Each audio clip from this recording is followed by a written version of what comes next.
Mitsuha Miyamizu sighed, staring out the window at the idyllic countryside. The rolling hills and lush greenery stretched out before her, a picturesque scene that many would find comforting and serene. But for Mitsuha, it was a constant reminder of the life she felt trapped in. Her small town, nestled among the mountains of rural Japan, felt like a cage. The narrow streets, the familiar faces, and the predictable daily routines all contributed to her growing sense of restlessness. She longed for the excitement and unpredictability that she imagined existed beyond the confines of her village. She was tired of the same routine, the same gossip, the same everything. Every day felt like a repeat of the last, with nothing new or exciting to break the monotony. The same conversations, the same chores, the same faces. It was all too much for her to bear. Mitsuha yearned for something more, something exciting, something different. She often found herself daydreaming about a life filled with adventure and new experiences. She wanted to explore new places, meet new people, and discover who she truly was outside the boundaries of her small town. She dreamt of escaping to the bustling metropolis of Tokyo, a place where anonymity promised endless possibilities.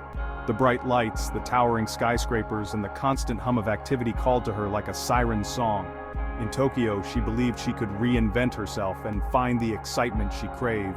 Mitsuha's life revolved around her duties as the shrine maiden at her family's ancient shrine. The rituals and traditions that had been passed down through generations were a significant part of her daily life. She respected these traditions, but they also felt like chains holding her back from the life she wanted. She performed rituals, brewed kuchikamizake, and endured the whispers of the townspeople who saw her as eccentric. The brewing of kuchikamizake, a traditional sake made by chewing rice, was a task she performed with diligence, but it was also a reminder of the old ways she felt disconnected from. Her grandmother Hitoha tried to instill in her a love for their traditions, but Mitsuha couldn't shake the feeling that she was meant for something more than this quiet life. Hitoha's stories of their ancestors and the importance of their rituals were fascinating, but they also made Mitsuha feel even more out of place.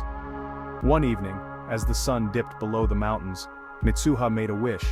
The sky was painted in hues of orange and pink, and the air was filled with the sounds of nature settling in for the night. It was in this tranquil moment that Mitsuha felt a surge of hope and determination. She wished for a different life, a life where she could be someone else, somewhere else. She closed her eyes and whispered her wish to the universe, hoping that somehow her plea would be heard. She imagined herself in a bustling city, living a life full of excitement and new experiences. Little did she know that her wish was about to be granted, but in a way she could never have imagined. The universe, with its mysterious ways, was already setting things in motion. A shooting star streaked across the sky, a sign that her wish had been acknowledged. The universe, it seemed, had its own plans for Mitsuha Miyamizu. Plans that would take her on a journey beyond her wildest dreams, challenging her perceptions, and changing her life forever. Mitsuha was about to embark on an adventure that would blur the lines between reality and fantasy, and she would discover that sometimes the most extraordinary experiences come from the most unexpected places.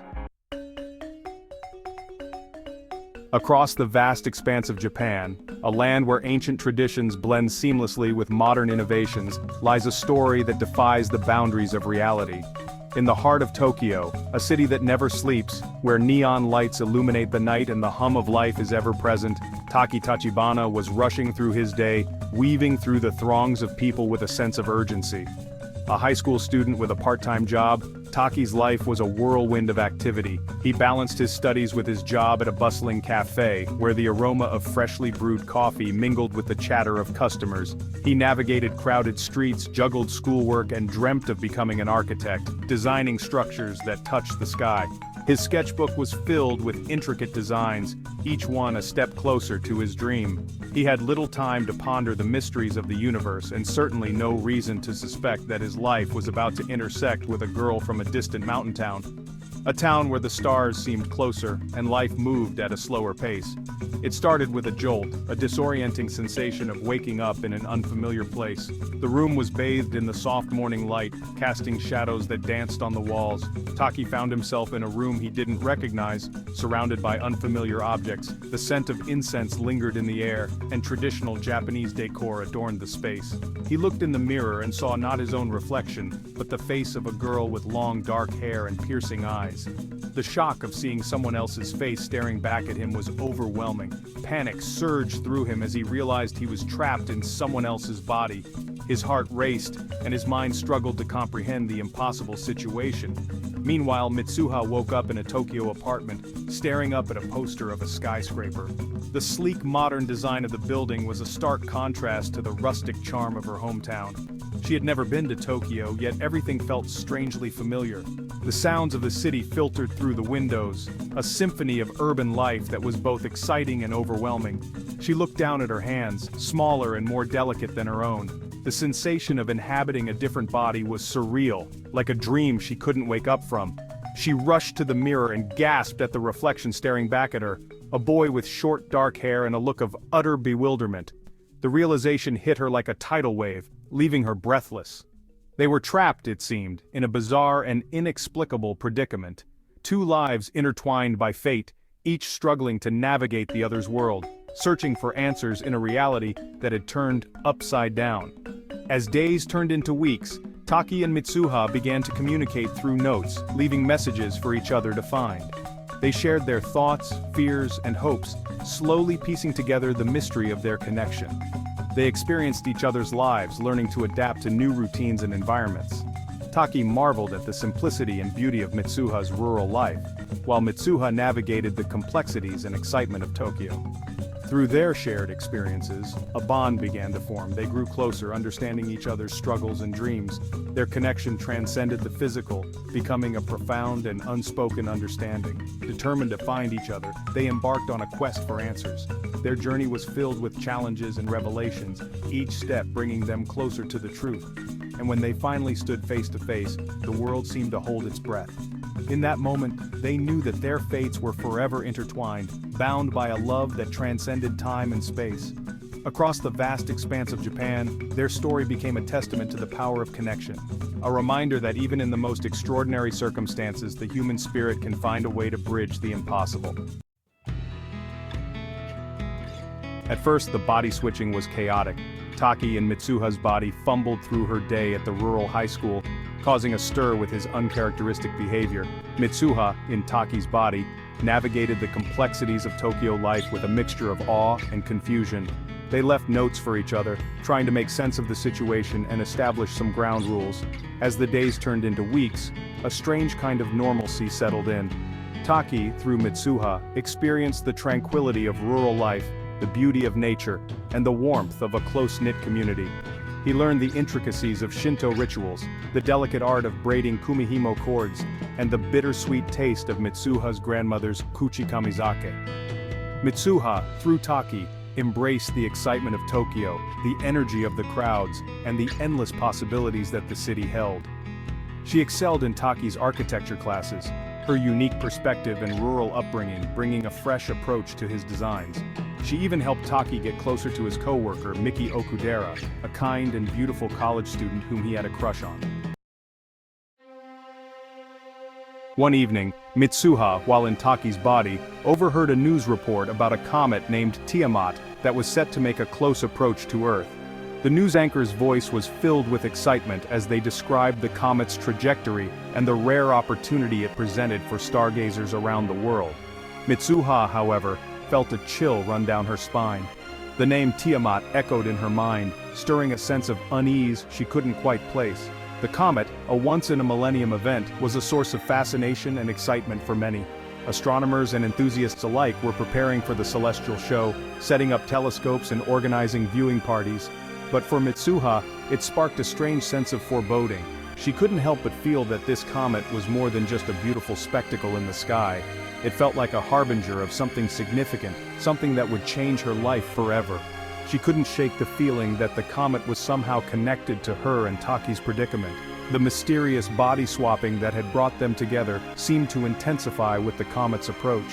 Mitsuha found herself lost in thought, wondering if the comet held the key to understanding their strange connection. Was it a coincidence, or was there a deeper cosmic reason behind their intertwined fates? Back in her own body, Mitsuha learned from her grandmother that the comet held a special significance in their town's history. Her grandmother spoke of ancient legends passed down through generations, stories of a celestial event that had once brought both destruction and renewal to their land. The elders believed that the comet's return was a sign, a reminder of the delicate balance between creation and destruction. Legend had it that a fragment of a comet had fallen to Earth centuries ago, creating the crater lake that lay just beyond their town. This lake was not just a geographical feature, it was a sacred place imbued with the energy of the cosmos. The townspeople revered it, holding festivals and ceremonies to honor the celestial event that had shaped their land. Mitsuha felt a deep connection to this history, sensing that the comet's return was more than just a natural phenomenon. The comet was both a symbol of destruction and rebirth, a reminder of the cyclical nature of time and the interconnectedness of all things. It represented the eternal dance of creation and annihilation, a cosmic rhythm that governed the universe.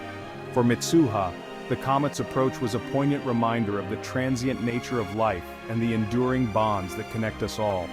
She felt a profound sense of awe and responsibility, knowing that her actions could influence the course of events. As the date of the comet's closest approach drew near, Mitsuha and Taki found themselves drawn closer together. Their bond, forged through their extraordinary experiences, grew stronger with each passing day. They spent hours talking, sharing their deepest fears and hopes. The comet's impending arrival added a sense of urgency to their relationship, making every moment they spent together feel precious and fleeting. They confided in each other, sharing their hopes, their dreams, and their growing fear that their time together might be running out. The uncertainty of their situation weighed heavily on them, but it also brought them closer. They found solace in each other's presence, drawing strength from their shared experiences. The comet, with its brilliant tail and fiery core, became a symbol of their connection, a beacon of hope and a reminder of the challenges they faced. They made a pact to meet on the day of the comet's arrival, a promise that would have far-reaching consequences. This vow was more than just a plan. It was a testament to their commitment to each other and their belief in the power of their bond. As the comet drew closer, they prepared for the day that would test their resolve and shape their destinies. The sky, once a canvas of stars, now held the promise of a new beginning, a chance to rewrite their story under the watchful gaze of the cosmos.